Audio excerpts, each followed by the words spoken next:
Spooky season in 2020 means next-door neighbors in open disagreement. Just this one street in this red state turned purple shows that beyond Trump or Biden, these folks just want their neighbors to vote. I have been looking forward to this day for almost 4 years. So Okay. that probably tells you what's on my mind. Mostly, I just want 4 more years. Of 4 the more years same. as president. Yeah.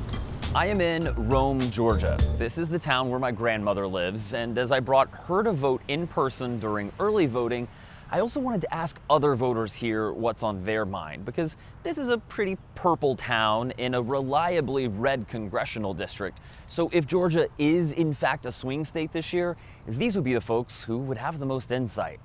Here's what I mean. These are the 2016 presidential results from the New York Times down to the precinct level.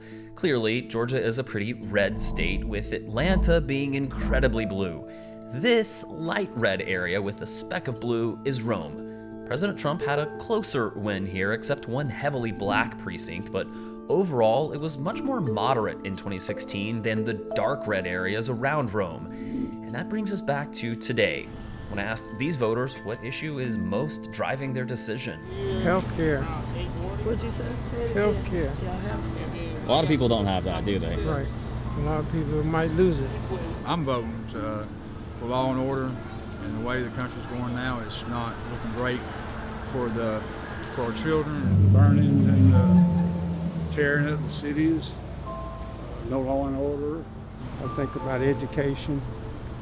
Think about the virus right now, the pandemic.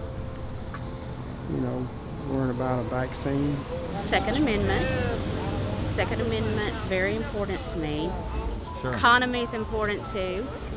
It's a lot of things, a lot of the racial stuff that going on, and most of the racial stuff going on. To me, I'm 65 years old, and I was born in the 50s, and I really never seen it as bad as it is today. And their answers were pretty similar to the results of a statewide poll from the University of Georgia, with the top 5 issues concerning voters: the economy, the coronavirus, race relations, crime, and healthcare. Looking specifically at how independent voters answered that same poll, 4 of the top 5 issues stay the same, but the coronavirus dominates as issue number 1. Also worth noting, the president's law and order message doesn't seem to be resonating with swing voters in Georgia. Instead, it's probably climate change, and then a lot of social issues is really my biggest, which climate change falls under that too. What does your shirt say? It says, why be racist, sexist, homophobic, or transphobic when you could just be quiet? So that's on your mind. Yeah. There's also another answer I heard repeatedly, though often off camera. Oh, he wasn't filming. Okay. Don't get back here and say it. He wasn't filming. That's okay. Authoritarianism. The country's slipping to authoritarianism. That's my major issue. That's why I'm here on the first day. It feels like we're moving into authoritarianism, and I'm not a fan of authoritarianism. I've lived in other countries where that exists, and I don't want to live that. I don't want to live under authoritarianism here. So that's the biggest reason I'm voting today. And whether Georgia stays Republican with Trump or picks a Democrat for the first time since Bill Clinton in 1992, these neighbors will still be neighbors. How do we unify as a country? How do we come together again? Well, I'm hoping that might be one thing Joe Biden is able to do. But, we've been divisive for a while. It's just gotten worse and worse. I want to see this country unified, and I want to see a leader that cares.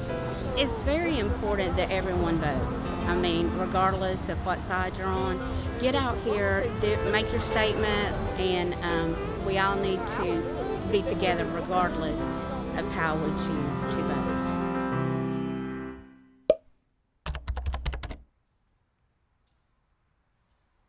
Hey y'all, Chase Cain here. Thanks for checking out the NBCLX YouTube channel. For more videos, you can click up here, and be sure to click subscribe over here to join the NBCLX community.